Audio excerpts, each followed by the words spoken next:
Okay. Hey, Alex. Shall we start? Shall we? Privacy.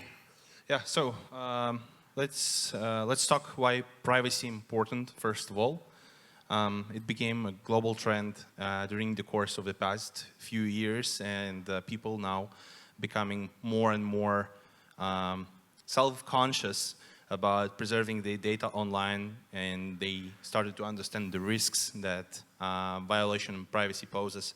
And we both working in the area focusing on protecting privacy and ensuring that data is not being manipulated in a way that people don't want it to be. So I guess Alex can tell more about what Secret Network does in that aspect. And Yeah, sure. So first, I'll just state the obvious. Privacy is super important. Demanding and having privacy doesn't mean that the person is a criminal or has something nefarious to hide.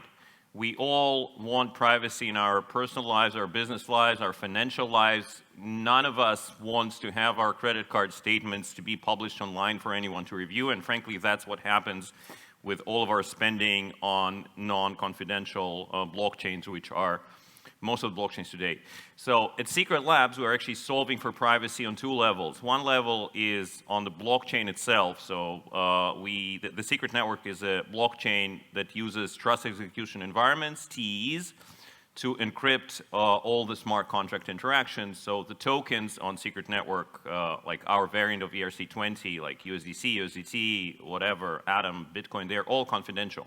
All the transaction graph is hidden. Nobody knows your balances. Nobody knows who you're transferring to and from.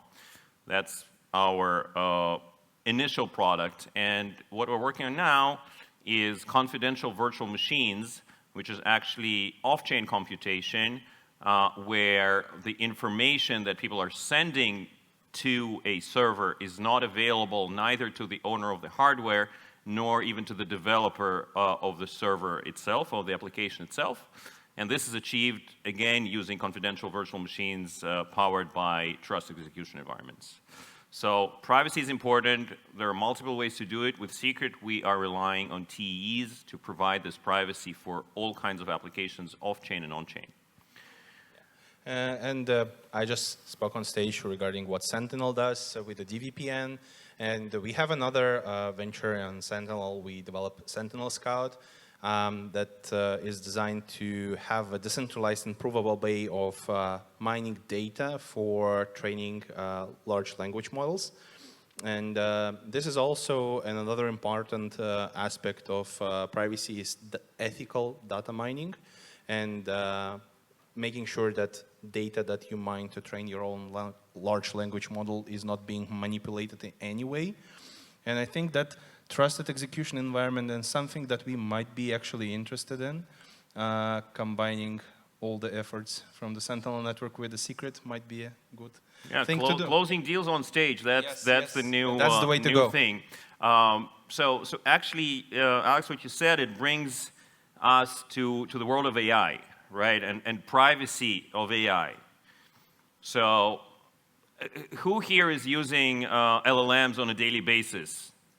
Like, okay, a lot of hands. And yes, they're getting to our lives. But when we're using them on a daily basis, what does that mean? That means that they know everything about us. They know more than we, in a lot of cases, they know more than we know about ourselves already. So they have, like, I like to put it this way. So before all those huge companies, they had a lot of our data, right? What we are watching, what we're liking, what we're buying. Now they are starting to get our soul, because people confine their most intimate questions to ChatGPT or Anthropic or whoever. And these guys are just collecting this information. And that information is immensely powerful. We can't even imagine how powerful it is, because then they can plant ideas into our minds, essentially. So that's why confidential AI is very important. This is also one of our products. So along with verifiable training, we also need protected inference, where all the prompts, all the questions that the users send to the LLM are not going anywhere. And again, with our TE implementation that uses both Intel CPUs and NVIDIA GPUs, it is possible to actually provably achieve that the information is not going anywhere. And I think this will become more and more important, and more people realize that AI interactions cannot be just, just taken for granted, and we shouldn't trust those huge companies that they will protect our data, because they will not protect our data. They will use it in their interests and not in our interests, that's for sure. In general, trusting companies is a bad idea, at all. And it can be applied not only to AI field, but to, frankly, any field out there.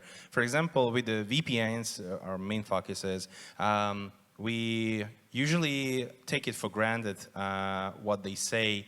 We believe their word, that they do not keep logs, they do not keep track of your activity. But during the course of past years, we saw multiple VPN companies who claim that they keep no logs, actually getting their logs leaked to the bigger public. And that's something that we are also concerned in Sentinel, and that's why we making it on such a model where you don't have to trust a vendor of application, and you use the nodes that do not know anything about your identity, as your payment and your, let's say, account is concealed behind this abstract wallet address, which is not linked to your identity anyhow.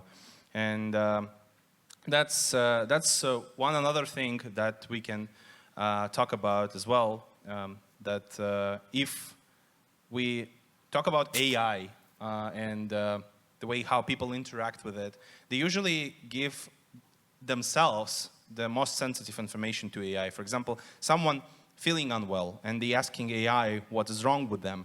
And the AI, ChatGPT or Grok, whatever, it already has the information about people's disabilities, medical conditions, and very sensitive stuff that can be used very well against them. Mm-hmm. And there is no way for any corporate, for any company to actually prove that they are not doing so, unless they have an open source, zero knowledge technology, such as the one provided by Secret, the one that we develop at Sentinel as well. And yeah, so this is something that we should always keep in mind. Yeah, I'll just add to this. So it's not just medical data. People are asking, okay, my boss is an asshole, so what do I do? He says that. Now, a lot, people talk about their family, their relationships, everything. Someone asks ChatGPT, how do I hide a body of 40 kilograms chicken just for a friend? Yeah, and that's the other thing also, ethics and so on.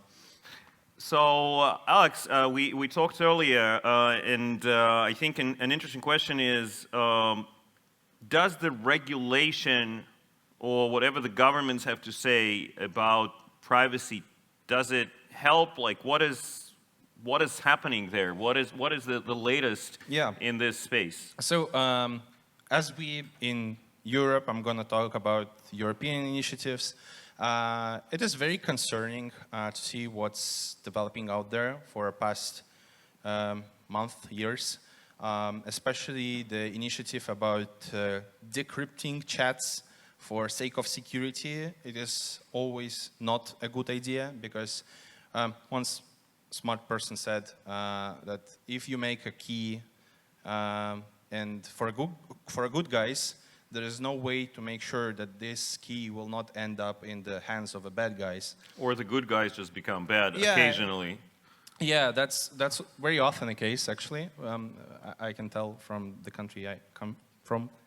Yeah, so, yeah, not the point. The point is that regulations often appear before technology is actually out there. And this is very frequently the case with the European Union, for example. We very frequently trying to regulate something before it is even adopted, and it is not always the right thing to do. I'm very glad that there is a discussion still ongoing on multiple topics regarding that. But in general, I think legislation should push more on forcing companies to be more transparent and ensuring that they are not compromising on such things as end-to-end encryption, as zero knowledge proofs, of not owning your data, for example, or processing your data confidentially and such stuff. Sadly, we now, like it's a global trend, we observe that they are doing exactly the opposite. We hope for a better change there. So. Yeah, it seems like a little schizophrenic. So originally this regulation, GDPR, was about protecting user data. And now they're saying, well, we should protect user data, but also we should be able to have a look at the user data and the most sensitive user data whenever we want, like trying to install backdoors. I very much hope that technology companies will, that are global at least, will not comply with this, but I guess it will be hard. Yeah, also it is, they often say that this is made for sake of security, right? And there is another take on that, that you can say that implementing backdoors is actually a threat to a national security of European countries, for example, because it makes it possible for malicious actors from hostile countries to actually collect data about activities of European citizens, government officials, and many other people out there. And it is much more riskier to have this backdoor even existing than not having one at all. That's why it is important to support such projects as decentralized chats with end-to-end encryption, trusted execution environments in AI, and decentralized apps in general, DPN infrastructure that are not possessing any knowledge about their end user and do not disclose any data to any third parties. So I have a question just popped up to my mind after what you said. How can we as an industry, how can we push those decentralized applications in a stronger fashion? Because right now everything is dominated by huge players like messaging. You have WhatsApp and Telegram, and that's it.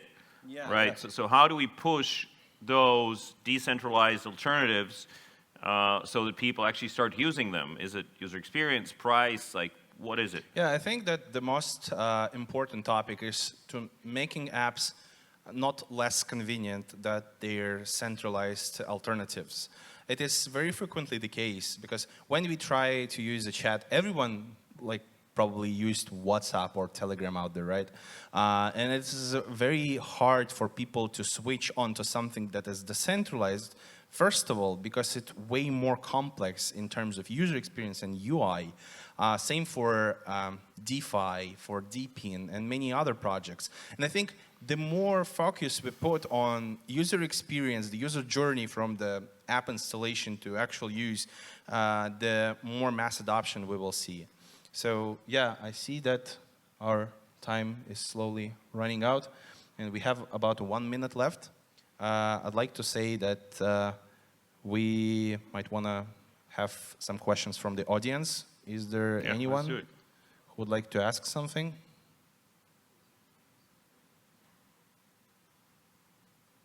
Go ahead.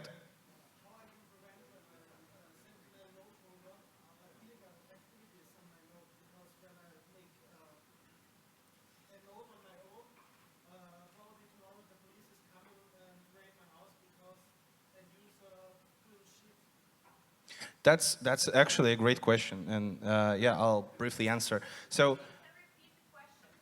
yeah. So the question was, if you deploy a DVPN node on your home computer and someone using it as an exit node and does some bad stuff, and then police knocking on your door afterwards, how you can prevent that from happening and what you should do in general. So, yeah, briefly answering.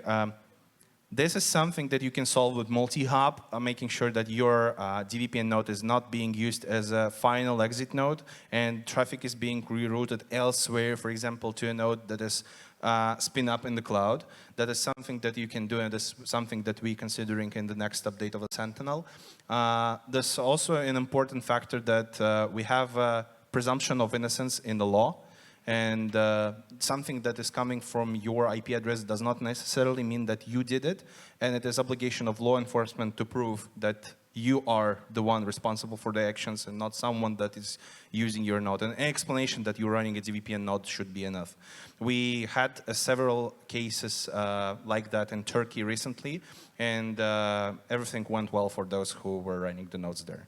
So yeah, we already are out of time. I thank everyone for being there. Thanks for inviting us. And for those who are interested in Sentinel and Secret, you can catch us after the talk and the corridor out there. And there's also guys in the back with the merch of Sentinel. You can feel free to grab those T-shirts and hoodies, guys. You're very welcome. Thank you. Thank you. Thank you, Alex. Great chat. Thank you. Thank you.